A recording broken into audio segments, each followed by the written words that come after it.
Баршаға сәлем. 20 қарашаға белгіленген кезектен тыс президент сайлауы қарсаңында оппозиция белсенділері жариялаған бейбіт митингіге байланысты Қазақстанның түрлі өңірлерінде белсенділер ұсталып жатыр. Билік 20-сы елде қалың халық сайлауға қарсы шығу мүмкіндігін ескеріп, бұл қадамға барып отыр ма? Қарастырып көрейік. Сіздермен әдетінше мен Шолпан Сағадат. Басталмас бұрын арнаға жазылып, қоңырауға басуларыңызды сұраймын. Кеттік. Әлемге әйгілі қазақ марафоншысы Жыланбаев Марат қамауға алынды. 11 қарашада Алға Қазақстан оппозициялық партиясын құру бастамасының өкілдері 15 тәулікке қамалды. Оларға бейбіт жиын өткізу тәртібін бұзды деген айып тағылған. Белсенділердің бақылау тобы ұсталғандарға дөрекі күш қолданылғанын хабарлады. Ұстау себебі 2022 жылдың 21 тамызында белсенділер Астанада Еуропалық парламент делегациясының Қазақстан Республикасына сапары қарсаңында Гүлдер бағы алаңында бейбіт митинг өткізді.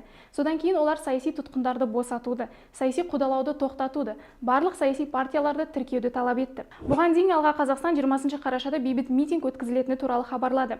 Топ мүшелері алдағы сайлауды заңсыз деп санап өткізбеуді талап етеді. Бұған дейін билік тіркемеген Алға Қазақстан партиясы өкілдерінің митинг өткізу туралы өтініштерін қанағаттандырылмаған еді. Белсенділер кезектен тыс президент сайлауы, қаңтар оқиғасы, саяси тұтқындар мәселесі жөнінде пікірлерін айтпақ болған. 9 қарашада Алға Қазақстан тіркелмеген оппозициялық партиясының бастамашыл тобы партияларын тіркеу үшін Әділет министрлігіне 6-шы рет құжат өткізді.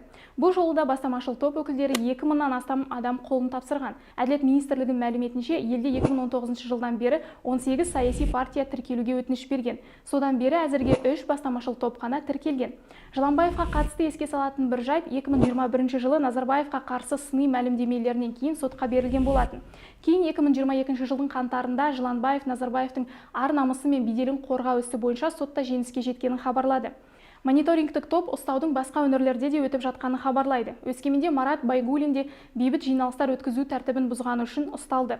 Полиция бұл оқиғаға түсініктеме берген жоқ. Сайлауалды науқанға ең көп қаражат бөлінген Қарақат Әбден өзін сөз еткен блогерлерді сотқа бермекші. Айтуынша, әлеуметтік желілерде қорлауға ұласқан ашық жала көбейді. Заңнамада мұндай бұзушылықтар үшін жауапкершілік қарастырылған. Сол себепті жақын арада осыны пайдаланып, маған жала жапқандарды сотқа беремін деді. Сөз бостандығы мен ар-намыс пен қадір-қасиетті қорлау арасында айырмашылық бар. Соның ара-жігін айыра алмайтындарға жауап беремін деді. Президенттікке үміткер қазақ қыздарына әйел теңдігіне қатысты сөздерінен кейін бұндай хейттің болатынын ескеру керек еді. Оған дебаттан кейін тағы бір себеп қосылды. Ол қазақ қыздары шетелдікке тұрмысқа шығатын болса, үлкен мөлшерде салық төлеуге міндеттеу керек деп айтқаны. Бұдан басқа шаруа қалмаған ба сонда, онсыз да салықтың талай жылдар бойында қайда кеткенін көрдік. Өткен дебатқа тоқталудың қажеті жоқ деп ойлаймын. Кімнің деңгейі қандай екенін ашып көрсеткен телешоуға рахмет. Бүгінге айтар ой осы. Тақырыпқа қатысты ойыңызды видео астына қалдыра отырыңыздар. Арнаға жазылып, қолдау білдіруді де ұмытпаңыздар. Келесі кездескенше.